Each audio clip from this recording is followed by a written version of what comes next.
Alafia. I'm Dr. Gloria Latimore Peace, host and co-host.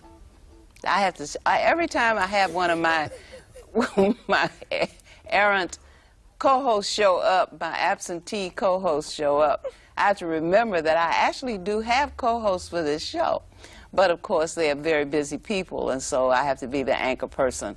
But today, I have a co-host in this studio, and I have to introduce her and let her smile at you. You haven't seen her in a very long time. Her name is Johari Cole, and I'm going to introduce her as Dr. Johari Cole, and that's because in a minute, she's going to have a doctorate.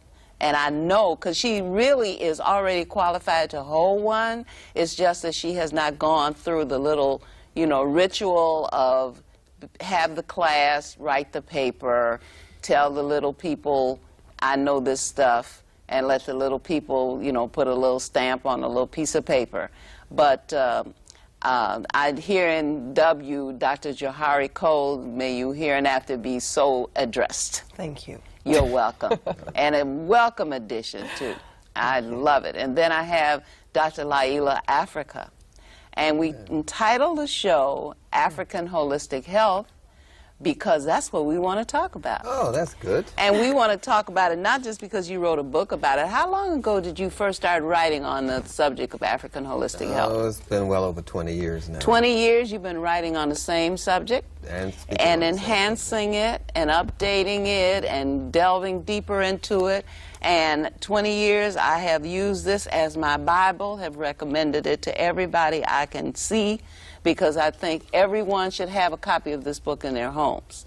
And I'm sure it's available in libraries. I know they won't let me say that it's available at any particular bookstore, but there are bookstores in your neighborhood that have this book. And if you don't find it in your bookstore, then give us a call. We'll tell you where it is. We'll also tell you where he is. Right now, he's in Chicago, but he's not a native of Chicago. And that's why I feel so lucky. Oh, yes, South Carolina. Okay, so he knows a lot of stuff. He has the book called African Holistic Health. And then he also has another book called Nutricide, and I named this book. You certainly did. I named this book because we were thinking about people who commit suicide with what they eat and what they don't eat as well. And he had all the content. I just had the concept.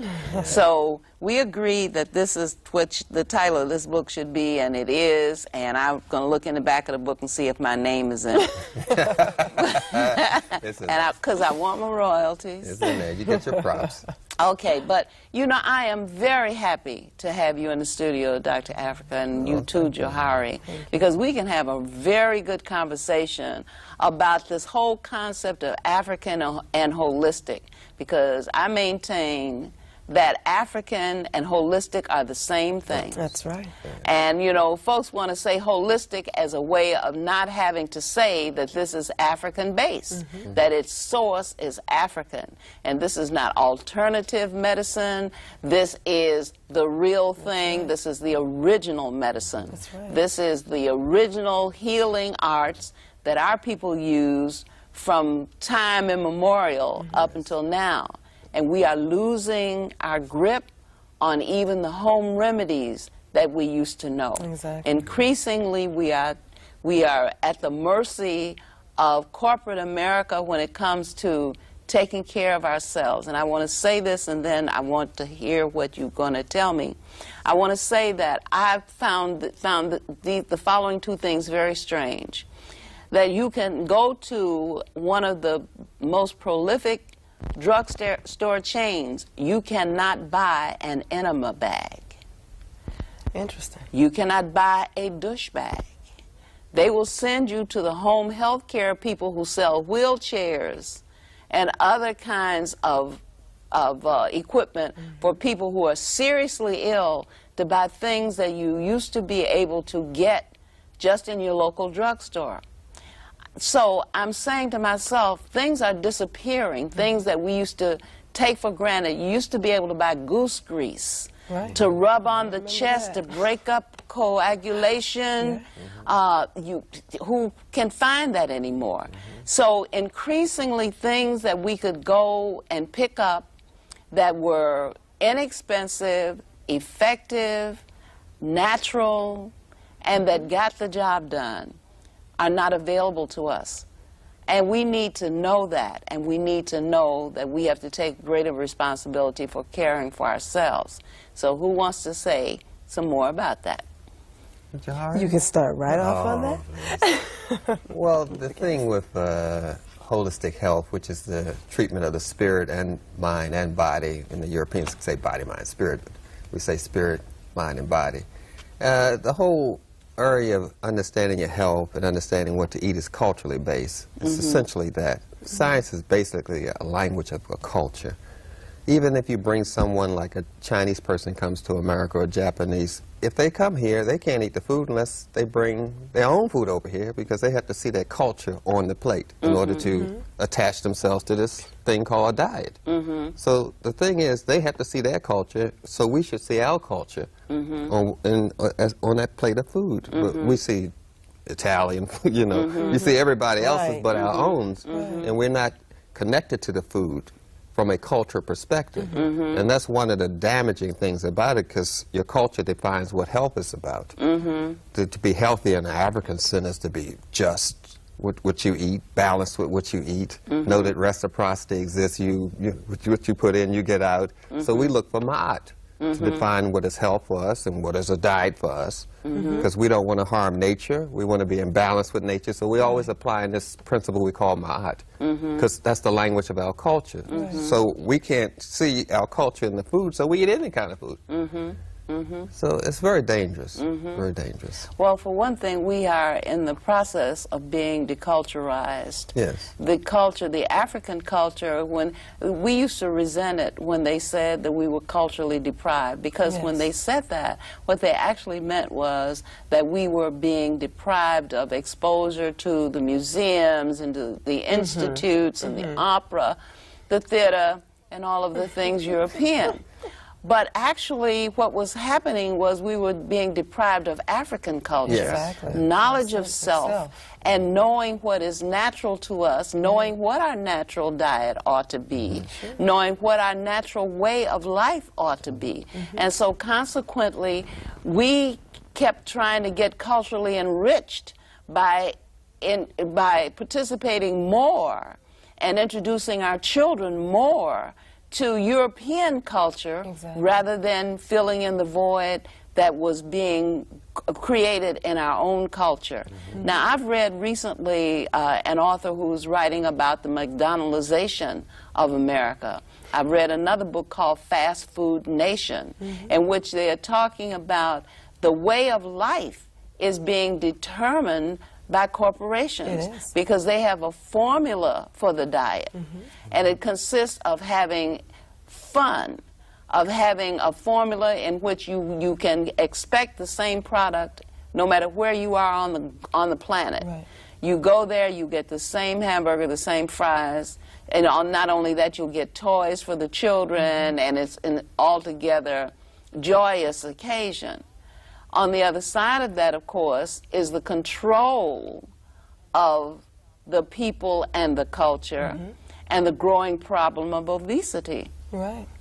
I wanted to interject there with when you were talking about how we're missing our culture, and I read recently where a lot of boys, the lost boys, that were part of the famine and that was going on in Uganda and the war-torn areas of Kenya, and they have a lot of orphans that have been running without any kind of support network, and they've been running called Lost Boys, and there are several organizations bringing these African young men over to this country, and they're putting them in places like North Dakota, where there's not one other person of color in a very, very wide radius, and they're putting it, and so a lot of our African brothers and sisters are meeting with culture shock, and it just ailed me when I read it. It was why won't they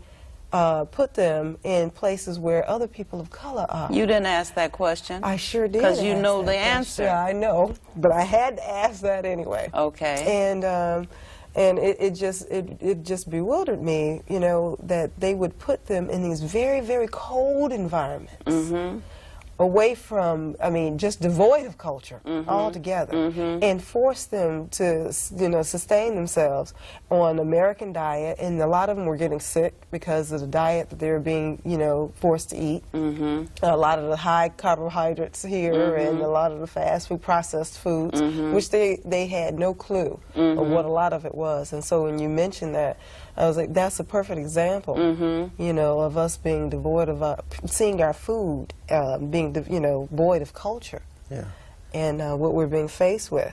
That's a continuation, though, of the chattel slave experience. You think when we were brought here as chattel, do you think that they bothered to try to have us be united with one another and families? What they did always was to separate us. They separated us before they put us on slave ships. They separated us when they put us on the auction block. And if by chance you formed any kind of alliance on a plantation, they would separate you again because they did not want to encourage unity and family and all those kinds of nurturing things that help people restore themselves. So, Dr. Afrika, what I liked so much about African Holistic Health was that you didn't confine yourself to just health. In other words, you just didn't go through and talk about disease and cures and that all of that without talking about how, in the first place, we came to have these problems, these plagues. You went back into European history when they went to Africa looking for medicine because they were sick in Europe. In Europe, they had all sorts of plagues. We know about some of them, the bubonic plague probably being the most famous.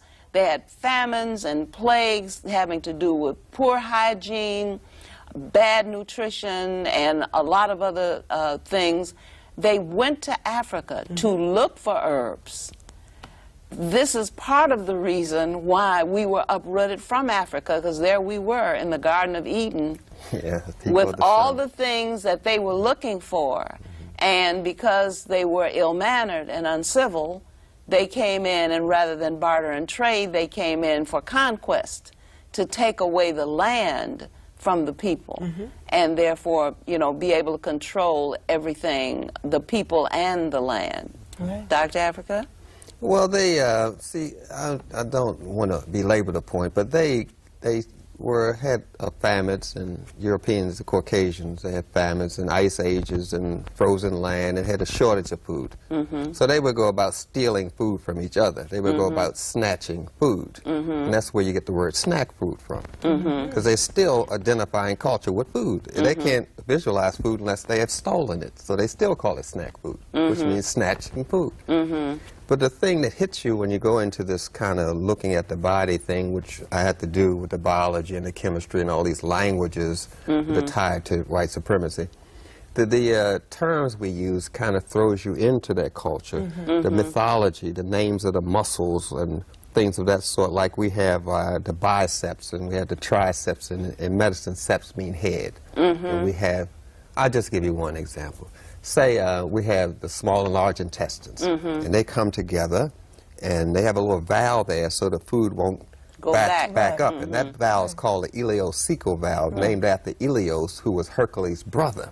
You see, and Ilios killed the three-headed crab monster so Hercules could get through the swamp to meet his challenge. So we go through the ileocecal valve, Ilios, in the watery swamp of your small intestine, large intestines, killed the bicep, tricep, three-headed crab monster called Hydra, who lived in the swamp, and Hydra means water. You see? So we into this, he trapped the crab monster in the deltoid, trapezoid, trapped the crab monster in the deltoid swamp. So when you're studying biology and chemistry, you're just studying culture, but we don't see culture. We think it's some scientific term. So when I used to sit in those classrooms and get culture abrasion, I say, oh, wait a minute, I've heard this word before, ileos. I've heard this word before, biceps. I've heard obliquus before. And then I said, oh, I see what they're doing here. They're attaching their culture to the body so they can understand the body. So I said, this language, the whole thing is cultural, like the seasoning that was done with the boys in Uganda, in America. They're seasoning them to castrate them, to send them back to us, to poison us. So they're becoming agents of white supremacy. You see, it's the same process over and over again. But nonetheless, when we're eating, we don't really look at the food and say, look, this is a matter of life and death. We're attaching rituals and ceremonies to it, the songs and the dancing of McDoo-Doo, you know. Those are rituals and ceremonies that they're attaching to the food. And they're also bringing this family thing where the whole family is there. So they're attaching family, fun, rituals, dancing, song. That's why children like commercials, because they're miniature rituals and ceremonies. So they attach all of this to the food, and that gets us into it. You see, it's still culture, but we don't see it as culture. But to understand things, you have to attach people to everything. People is behind chemistry. When I use I use a conductivity meter. I don't want to get too in this jargon I learned in school. But I measured electrolytes in food, how much energy this food has. And I have a machine, I pour the juice from carrots in it, or I pour urine in it, and measure how much energy is in this liquid. And so the machine tells me what's going on. It gives me a reading, like you look at a scale, it gives me some numbers. I say, okay, this is how many electrolytes is in this water. How many electrolytes are minerals that carry electrical charge. I don't want to go too far. So the machine looks scientific, but the machine has to be what we call calibrated. Someone has to decide what is an inch, what is 16 inches, 32 seconds. So how it's calibrated is based on the rituals and ceremonies of the Greeks and Romans. So we back to culture again. It's not a machine, it's European culture in another form. It's like you go into the African drum language, which is white boys stole it and called it the Morse code. They took that same pulsation and rhythm, and now they call it the telephone. They took the same pulsation and rhythm, and now they call it a computer, which is nothing but an African drum. But if you don't attach people to the computer, you don't see it. So what I do is I go back and I attach people to everything, to food, when we look at a plate. The Europeans used to eat off this square thing, a little square piece of wood. So when you ate off that square piece of wood, you were eating really good. So they said that was a square meal. Oh, there you go. So we came along. We said, no, we're talking about the sun god Ra. So we came with a round plate, symbolize spirituality. All right. You see? So we look at it. The knife was the first thing they had. And then the fork came. And the four prongs on the fork is what we call Isis, Osiris, and Nephthys. We're getting into a whole lot of mythology here. So the Europeans are the only culture that put a knife close to the plate, of all cultures. Because they eat and they defend themselves with the knife. Okay, in case you try to snatch. In case you try to snatch the food. Snack food. So the whole thing is we have to say that I'm eating because I'm trying to bless my temple, because eating is a form of worshiping. It's a form of communion with God. And you don't want to do anything to hurt your holy temple. And that's where we have to go back and attach spirituality to things like we used to. Like even if we were doing something in the kitchen, you drop the fork, we say, oh Lord. We immediately attach spirituality to things. That's being African. It's not the language, it's not the clothes, it's attaching spirituality to things. So we have to go back and say, this is a body, but it's also spiritual. This is food, but it's made by God, and God's a spirit, and therefore this is spiritual. And then we start attaching our culture back to the food. That's why we used to pray and say grace, as we call it, because we were attaching spirituality to things. But McDonald's doesn't show no prayers on those commercials. You notice that. None of them do that. McDoo-Doo or the Burping King, none of those. They don't attach spirituality to things, and that's kind of like culturally castrating us again. But we have to go back and start being African, which is attaching God to our behavior and how we eat, and we have to say prayers before we have sex, because sex is a spiritual activity. We have to attach God. If God isn't in the bedroom with us, then the devil's in there with us. Well, you know what comes from that kind of union? Oh, well, I'm not going to go to Whoopi Goldberg. I'm not going there. I'm not going there. Dr. Afrika, Yeah. I know I first got indoctrinated to your term of McDoodoo. And a couple of years ago, and you were talking, and I said the McDoodoo scare. Now, and since then, my daughter, that's what she calls it every time she sees those golden arches. But anyway, the question I had was, as far as the fast food, do you believe that there is an addiction, a chemical addiction that's being connected, or that we have an affinity? People have an affinity toward these fast foods more so than any other processed foods, or? Yeah, they're highly chemicalized. They have the oranges, the collard greens, the spinach, the potatoes have hormones in it to make them grow faster. They have sex hormones in it, so it also occurs with a sexual addiction. Then have steroids in it, as well as in the meat and eggs and dairy products. All of them have sex hormones and steroids, so you get these 8- and 9-year-old girls with big breasts and menstruating in elementary school. And boys with breasts. And boys with breasts, and having gender confusion problems, because that goes with the steroids and the sex hormones in the food, along with the chemical addiction of the sugar, which they put in everything. Because sugar is the king of all drugs. They put that in everything to disguise all flavors of the chemicals, because it leaves kind of, they don't want you to chew and spar up this gland called a parotid gland. They want you to just use these glands on your tongue, so you just get a little, you don't get the full flavor. But if you chew long enough, this gland will fire off, which also stimulates your thymus gland, which people associate with defending their body from AIDS. So if you're chewing, you're also improving your immunity. But the objective is for you to chew just a few times so you won't taste some off flavors from the chemicals. So they put sugar in there or salt. Well, flavoring is an industry now. I'm reading in the book called Fast Food Nation. You know, the whole idea is, you know, you can, there is a petroleum-based, what is that, TVP? TVP? Yeah, that's right. From petroleum. That's right. Yes. So that you can take almost anything, you know, sawdust. Yeah, they put sawdust and give in it a flavor. In Pringles. That's you know, in Pringles. They put wood in Pringles. They also feed cattle with plastic straw.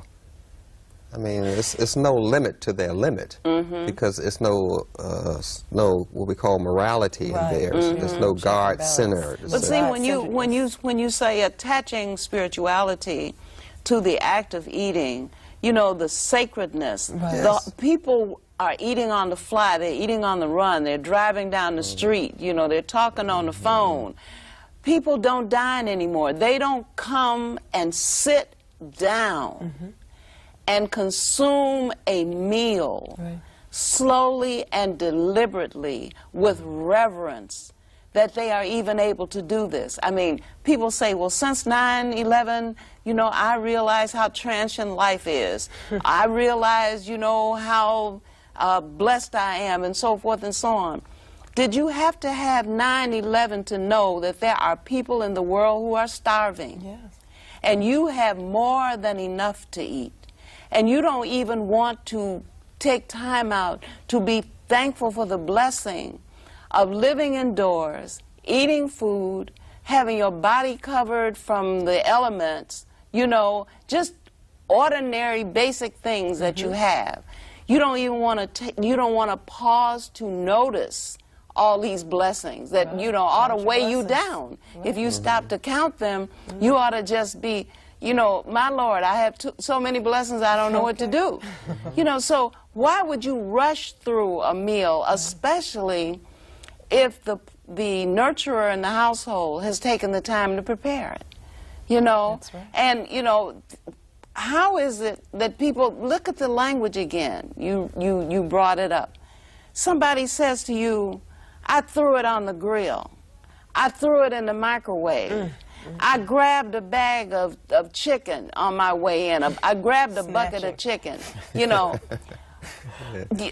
How in the world, why would you want somebody to give you something to eat that they threw somewhere? That they didn't even care enough about it to prepare it. You know, you want your food prepared because you want your body to receive something that has some value. You don't want angry people who are working for minimum wage, you know, Preparing your substance. back in the, you know, in the kitchen, overworked, underpaid, and with an attitude, that I think will find its way into whatever that is that you're being served. Yeah. And so the whole idea of having people prepare meals, of having families sit down together and dine, and therefore being able to assimilate that which is eaten, because you're not wolfing it down. Right. Your mind isn't someplace else, you know. We don't treat that as sacred. In my day, people were demanded, you were demanded to be home at dinner time. Yeah. You had to come home and eat your dinner. Now, if you were older, you might be allowed to go back out. But you had to come home, and your father expected to see everybody at dinner time. You know, and if you started not showing up at dinner time, then everybody was going to be on your case. But now kids come and go pretty much as they will. They pretty much spend their time the way they want to. They can spend it with their video games. They can spend it in front of their television sets. They don't have to interact with their family members at all. And they don't have to take their meals at any particular times. They can, somebody can toss them one of those bars of something on their way out. You know, they put cereal and milk in a bar. Yeah, So somebody can throw you one across the room, you can grab it And grab it and snatch and it keep on, again. you can snatch it out of the air and Get keep a right on popcorn. moving. Right. I know my daughter has, she had me feeling very guilty. I guess I had been guilty a couple of times, you know, being real busy and saying, yeah, you know, we're just going to have popcorn for dinner.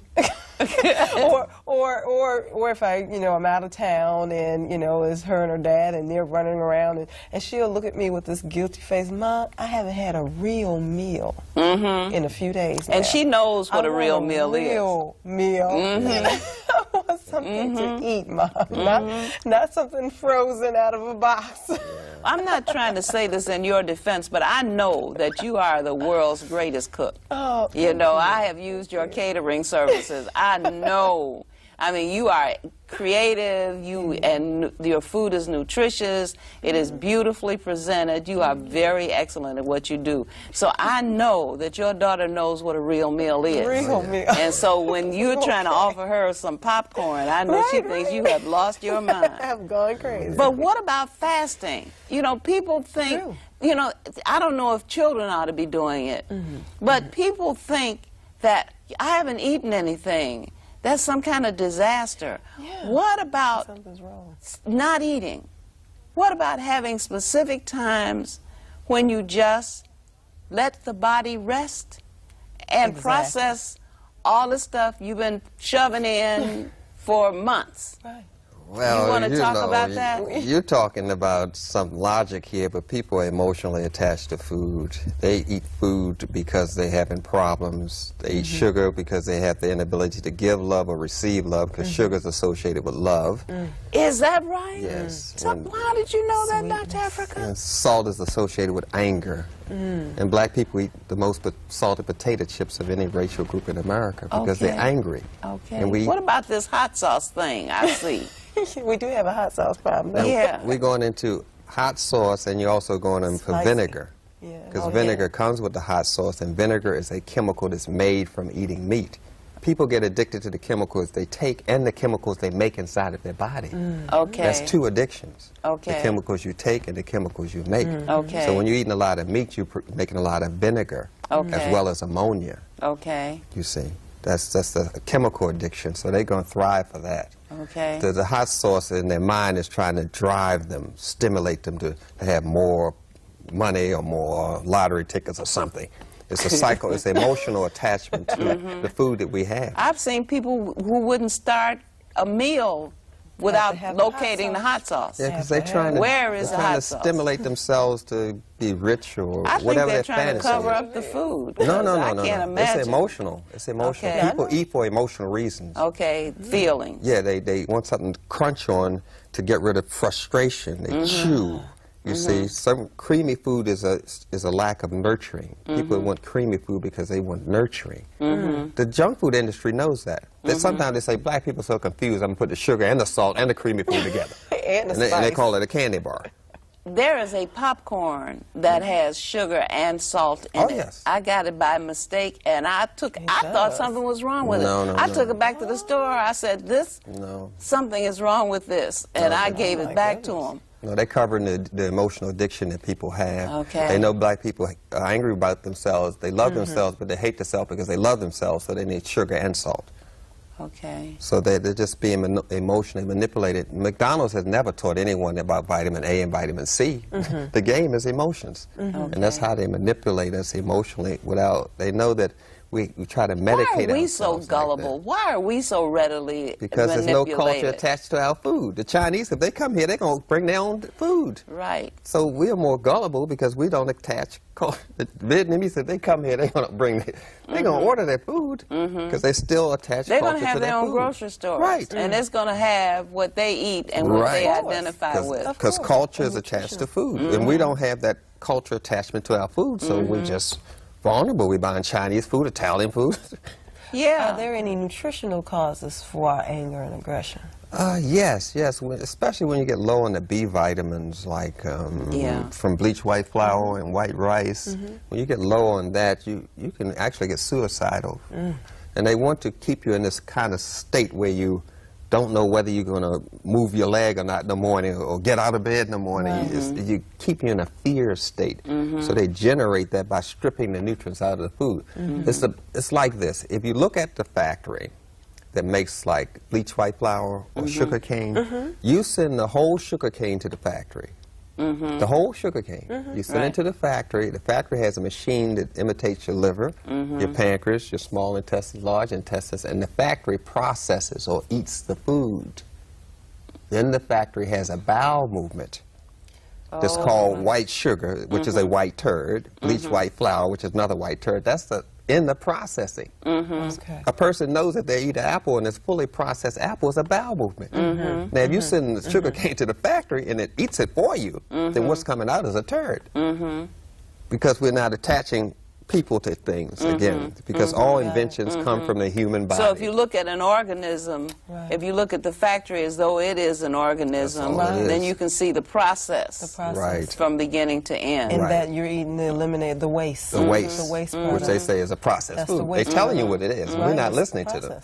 At one point I remember reading, and this was when I first started to teach, Lake Erie was dead and Lake Michigan was dying. And I said, how can a lake die? And the answer was that it can't support life. And that's what's meant by a dead lake. Well, now I'm reading that more than 44% of the Earth's water supply is dead in the lakes. So that, you know, if water is needed to support life and water sources are dying, can we be far behind? I think that as a black people are concerned, if something happens to us, the Arabs will go crazy and the Chinese will go crazy because we're the source of their income. We ain't going nowhere because we're the source of everybody's income. If the water is so polluted, they're selling water made by machines now. You know, that micro water, machine-made water. You know, to add to that question, a big concern, and just to put it out there in the TV viewing audience, about amphibians. Now, where I live, and I live in Kankakee area, and we have frogs in our yard where you just step and the frogs are hopping. My brother-in-law caught a whole bunch of them once, put them in my bathtub, and I had a whole hopping full of, frogs in my bathtub, and I'm screaming. Ah! But anyway, they're so plentiful on a normal basis, but within 2 years, we found one frog last year and one frog so far this year. And that's within 2 years' time, from a total population where you're stepping on them to nothing. Where did they I move? thought that was a concern. I thought it was a local concern. That's but global. apparently there's a global watch. There is a global watch. People, scientists are scared everywhere, running rampant because now the frogs are gone. They started showing up, at first they started showing up with all kinds of abnormalities, stuff like that. A lot of mutations and things like that. And now they're like disappeared. So they have an actual frog watch out, a global frog watch. And they're saying that the causes, they're not sure. They believe it may be pesticides. I know what it is. Or, you know, they're running a lot of games on everybody, trying to not to put a blame on one specific thing yet. But they have they have their knowledge about it.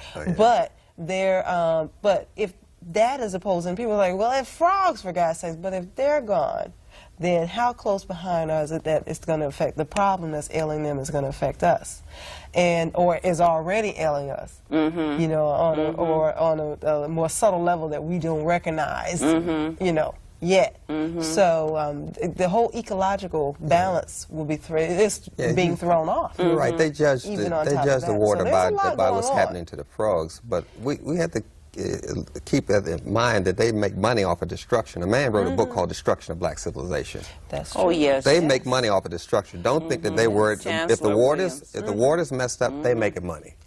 Destruction makes money for them. They destroy Africa, they make money. Crime pays. They're not concerned like that. We're putting morality with a group of people that don't have it. I'm not putting it over there. I'm talking about us. I'm talking about us. The human beings on the planet who want to be human and who want to have human children, to remain human. Without 5 legs. Right. Dr. Peace, now you're talking about people that are culturally homeless. We are culturally homeless. You're culturally homeless. Once you start being concerned about all of that, about your culture, about the growth and development of your children, you're going to alienate yourself from the Negroes. I mean, the Negroes, as they're called. Okay. Because you become culturally homeless, and people get lonely that try to eat health food because they can't socialize with their friends anymore. So there's a whole lot of loneliness that causes people to go back into the junk food, to get away from their culture and go back into it's the loneliness of not having the relatives that don't want them around. Here they come again with them sprouts, you know. I mean, you get so much rejection. You sort of kind of get a sense of being, of having your beliefs and your practices disrespected. For example, it has been known for quite a while that, you know, I don't eat flesh. I've long since stopped trying to tell other folks what they can do and not do because they don't listen. So, but at any rate, when people invite me to dinner and they know this, I expect them to offer something to me that I can consume. Now, maybe they're not going to make a whole meal just for me. But don't tell me how I can take the meat out of the greens. Don't tell me I can. Don't tell me I can push this aside. You know, and eat the rest of this. You know.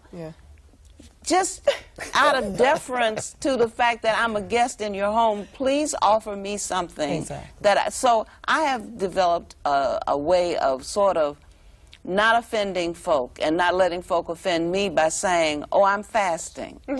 So, you know, I'm not eating, you know, so that folks are not thinking that I'm looking down their nose, my nose at what they're eating.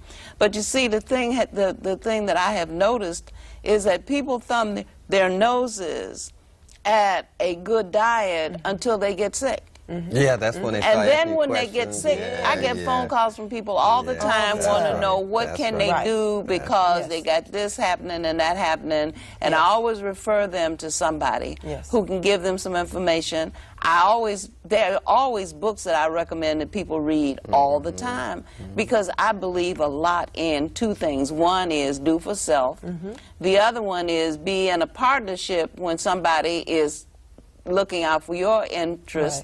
You join in. You don't just turn yourself over to somebody to take care of you as though you're a child and cannot participate in that. And so I expect for people to try to inform themselves. The library is filled with information.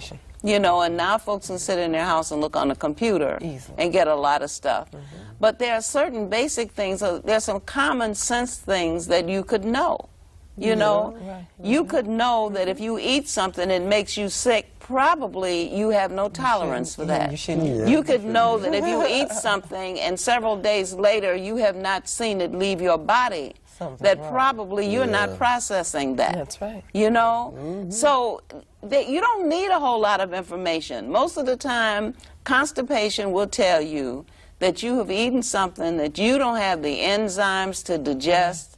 You're not able to process it. It isn't able to leave on its own, you know. And you go into a drugstore and look at the word drugstore. Yeah. You go in a drugstore and a majority of the aisle is devoted to digestive aids. Yeah. People have to have everything for flatulence and for gas and for constipation and for all kinds. Yes, reflux, everything. Does that tell you something? Yeah, when a roll of toilet paper is a year's supply, you really pretty much know you're going the wrong way. Pretty much know that.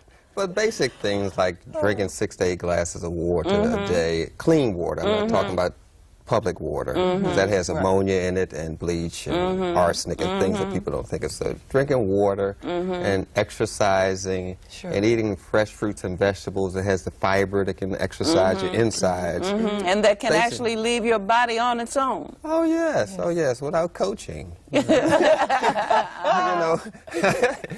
But I always contend that a person that eats junk food, they have been seasoned to do that. They just didn't wake up and say, I'm going to kill myself with food. They've been carefully taught to eat this food. And so we have to carefully unteach them to eat the food. They can't rush the facts. People say, what do you eat? You know, like, where do you come from? What planet?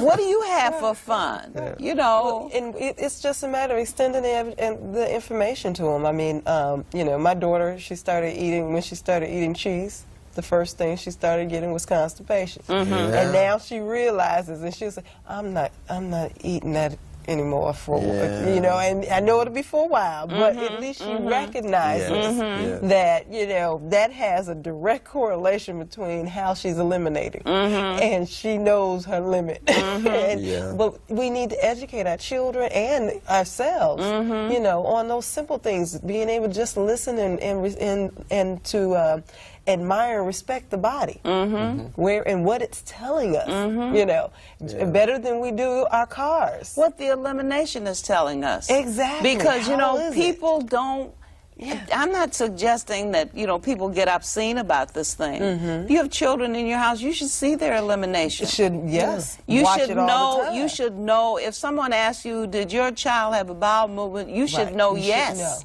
or no. You know, you should know when the child begins to have the symptoms of a cold, that there's probably a mucus buildup here, and that the first thing you need to do is open that child up and get those bowels moving, and you know, and start trying to remove some of that mucus in the system, so the so-called cold can go with it. So there are some things that have to do with respect to elimination. I think most people have not ever seen a normal elimination since they've been adults. When they were children, they probably didn't really pay any attention. But I remember when the National Health Federation used to have its conference here every year, and they haven't had one here in a while. But they had people talking about elimination and what you should expect to see. And I was amazed because I hadn't known anything about things having length. And, you know, and things being unbroken, you know, stool having length and being unbroken and having circumference and all of that, you know, as being something that indicates something and something it ought to be a standard. You know, you ought to want a certain kind of elimination. You ought to want to know that when you put something in here, that when you see it again, it's not only are you going to see it again soon, but you're going to see it again in a form that says that it is going through a healthy colon. Exactly. You know, Right. Or if you have to take a book into the bathroom and or wait. a newspaper. Anybody out there who has to have, you know, magazines and everything in the bathroom, excuse me, you're constipated. Yeah, and you should elevate your feet. Take that Get long. a phone book or something to elevate your feet up so you get the proper pressure on your And then, of course, the evacuation. importance of exercise, which, of course, you know, people have very busy lives. And I know people fall out of bed running to get to work, you know, and they come to work and they're sitting at desks or they're sitting at computers and what have you, and then they're, even many people eat lunch at their desk, and then they're coming home, you know, and they get at home and they have you know, things to do to prepare for the following day. And so people think they owe it to themselves to treat themselves with this relaxation called sitting down, resting, you know, watching TV, you know, having whatever. But the thing is that you need to seek a way to have some time to do normal things. You need time. I demand time for thinking. Exactly. You know, people say you didn't have to work, or you're not at work, or you're not. I need about an hour to just sit. Sometimes I need 2. You need time. That's right. You have it. You need it. You need time not to have a television playing in your ear, not to be in a phone conversation, not to be in a conversation with somebody else. You need some time just to yourself. You'd be surprised at what messages you will get, at what things will be resolved while you're just sitting there not trying to resolve anything. You know, in the closets, anywhere. Yeah, but it's increasingly difficult. The addiction, the chemical addiction people have with the food, then the radiation addiction, which we're not focusing on, that's what you call a barcode, where they get people addicted to the radiation of the food, and therefore they buy all the products made by this company because they had the similar radiation on all their products. It's like a person who looks at TV and they sleep. What are you saying to me? Radiation. I'm talking about a person looking at TV, they sleep. The TV's on, you turn it off, they wake up. Right. That's radiation addiction. Okay. So they radiate food to get you addicted to the radiation of their products. Okay. Yes, and that people are addicted to the radiation of the cell phone, the radiation of the television, the radiation of the food. Okay. This is a total plantation. Okay. Just on different levels, but it's the same system as we mentioned before with the boys. It's the same system. That's like when you have to, like, you know, so you have to have the radio on to go to sleep. Right. Or that fan. Right. When, you know, the fan is have that sound going on. And I know, listen, I know a couple with a white noise that actually, they actually had this dispute. They were newlyweds. The one wanted the TV on. The other one wanted the fan on. But neither one of them wanted both of them on. Okay. So they finally could not agree about this. So the husband started to sleep in another room. Oh my goodness. The wife is sleeping in the bedroom with the TV on. The husband is sleeping in the den with the fan on, because they would not one night would they give up these things that they were. And the wife said, well, all he has to do, I always fall asleep, so all he has to do is just turn off the television when I fall asleep. You know, it's the addiction. But I don't want that fan over my head. It's the you addiction. know, so I said, now when a TV and a fan about to separate newlyweds, it's the addiction. It is time for us to go to counseling. It's an addiction. That's what you got to see. It is an addiction. Those things are calibrated to make a certain sound. They're not accidentally making it hum. It's a lack of nurturing and love from their mother. They're imitating the sound of the mother. The womb. Okay. They calibrate those things. Okay. This is well planned. It's nothing that happens by accident. That's what Roosevelt said in 1934 in America. Nothing. Okay. So they're doing it quite thorough. You just have to walk away from this thing. You have to say, I'm going to walk away from this junk food. I'm going to empower. I'm going to take control of my life. But see, now that's where the fasting comes in.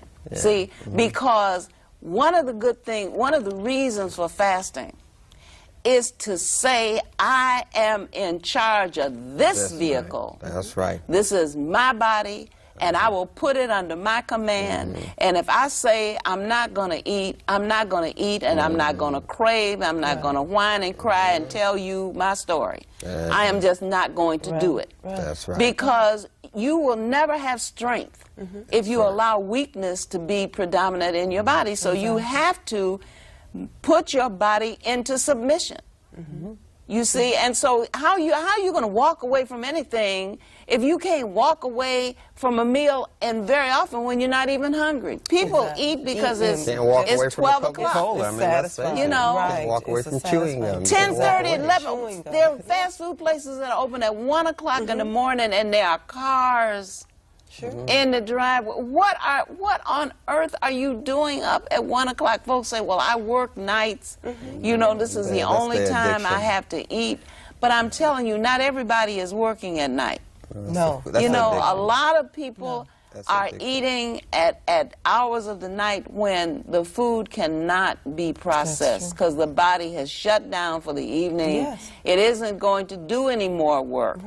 So that food is just going to sit there. In the old, well, back in the day, I mean, supper, you know, dinner used to be in 12 o'clock in the day, right? In the day. And supper and then would be... that, supper was around 5, and that was the snack, or the light food, the main course. The biggest, heaviest food was around noon. Right. And you get up, finish working, and you're working a lot of that off, and then you have something light to snack on around 5 or 6, and then it's time to go to bed. Right. And then in the morning you break the fast. And you break the fast. Because you haven't been eating all night long. All night long. We've completely changed our Folks habits. have an eating disorder, which we call addiction to food. They have an eating disorder, bona fide mental illness. That's what it's classified as. An eating disorder. They eat all day and they have problems sleeping, so they get up and eat. So it's an eating disorder. They have food in their pocket, food in the glove compartment of their car, food in their desk, food everywhere. They have an eating disorder. They're searching for something that's empty inside of themselves. And the funny thing is, a lot of people like to feed you. You know, I think because they want company. Oh yeah, addicts you know, want some so company. if They have a drug party. if they, you know, they want to give you some candy. They have you know, a drug party. you go to the bank with a child, they want to get a child some candy. It's a drug party. You know, you go to the doctor, they want to give the child some candy. You know, they want to pass off all this stuff. You know, to you. Dr. Afra, I have a couple of questions to ask you. I mean, out of all these things, what do you think is the biggest issue plaguing African Americans? I mean, we have so many ills, you know, that we're facing. But as far as diseases go, well, like, I mean, that would be fibroid tumors and prostate disease. Really? Fibroids in the women and prostate in the men. With the men, that's the highest diseases that we have. Yes. And that's it's an epidemic all over the world. Everywhere I go, anyway, Jamaica, Trinidad, Barbados, where I go, England. I mean, that's epidemic. Do you think it's that we have, I guess, a spiritual illness? The reason why we, I mean, I'm traveling so much, especially in this country, that African Americans can't seem to really get that connectedness back to the food. True food. I think it's spiritual, and I think it's cultural, because to practice our culture is to be spiritual. I don't think we have that connection, cultural attachment to our food, which would bring the spirituality, which would bring ma'at, which would bring all of these other things that go with it. And so we have a high amount of diabetes all over the world. We're on dialysis, kidney failure because of that sugar. That's all over the world. That's because of that sugar. Our inability to love ourselves or love someone who looks like ourselves, so we medicate that with sugar. And then we get into the salt, and then we get into the hormones and steroids in the meat and the eggs and the dairy, which causes fibroid tumors and prostate disease. And of course, we get into the deodorants, synthetic deodorants and cough suppressants that suppress waste in the uterus and prostate. And of course, if you're tense and stressed, you got tension and stress in your uterus and prostate. Of course, everyone's going to say, how is a deodorant related to, you know, the tension in the uterus or the prostate area? The deodorant has a chemical in it that suppresses waste in your system. That's why they call it antiperspirant. It keeps the waste in the system. So when you put it on your skin, it gets into the blood. So you're actually eating the deodorant. And then it gets in the blood and suppresses the waste in the uterus and prostate. And I want to add to that, because I have some knowledge that it seals off the pores, Right. so that waste that would be excreted through the skin is trapped inside. It putrefies. Right. And then any putrefaction is likely to lead to inflammation, and inflammation, therefore, you know, goes on to become all kinds of other things like abscess and other kinds of things. So all you got to do is stop the body from performing its natural functions, and you can create a problem. And with the antiperspirants, that's one of the things that happen. And the cough suppressants, synthetic ones. I'm not talking about herbal remedies. I'm talking about synthetic ones. Suppress waste. That's why they call it cough suppressant. You want to expectorate. You want to. That's what God is doing. You want to cough it all You want to get waste out. You. Right. The idea is not to do the other way around. Not to put waste in, but to get waste out. That's not profitable. To be healthy, no one can make money off of you. To be African, no one can make money off of you. To be healthy, no one can make money off of it. The objective is to make you sick. We call it a disease industry. We have to make people sick. And in my business, which I'm a health practitioner, the biggest game out here is women. You have to make the women sick to make money. If you get one black woman depressed, upset because the child's in special ed, she's going to give more money to the church. The criminal justice system will get more money. She's going to eat more sugar. She's going to get the nails from the claws from the Koreans. The claws. So the objective is to make one dysfunctional black woman, and everybody's making money. Oh, my goodness. Well, we hope we have shed some light on some things that interest you, and certainly we couldn't do it in an hour's time in this show, but we do highly recommend this book, African Holistic Health by Dr. Llaila Afrika. And we also recommend the book Nutricide. These ought to be in your library. This is also by Dr. Llaila Afrika. Someone has called him the George Washington Carver of nutrition, and I would say right on to that. And these books are well worth using, not only as references, but also as means of finding out what went wrong and what to do about it. I mean, he has undertaken, you know, he undertook to talk about all kinds of things, including sex and sexual practices, disciplining children, things that you normally don't expect to find in a book on health and nutrition are found in this book. And pick it up at a bookstore, at a library, and look at the table of contents or look at the indices, and you will find that you have got everything you need. He's talking about self-diagnosis, holistic sex laws. Did you know there were laws governing sexual performances and it didn't have anything to do with pedophilia, which is, I didn't bring it up, Dr. Afrika, because we got a very short time. And but we will be having you back very soon. So, and we'll undoubtedly have to talk about this epidemic, because we are victimized by a great many things, and our children are victimized right under our noses, and we don't seem to know what to do about it. We don't seem to know how to protect our own children, and we don't seem to understand abuse unless it's blatant, unless it's right out in your face abuse. You know, like somebody knocks you down on the ground and stomps you, or shoots you 6 times with bullets. Then we understand abuse. But if people are abusing you by de-educating you, by depriving you of your culture, they call it genocide. Geneva Convention defines that as genocide. Yeah, genocide is subtle in its earliest stages. It gets overt when it is too late, kind of like talking about the frogs. You say when you put a frog, if you have a frog in a pot of cold water, it might remain there. And as you heat the water up, you know, the frog doesn't notice the subtle change in temperature, and by the time it does, it can't move. And so we hope that we have shed some light.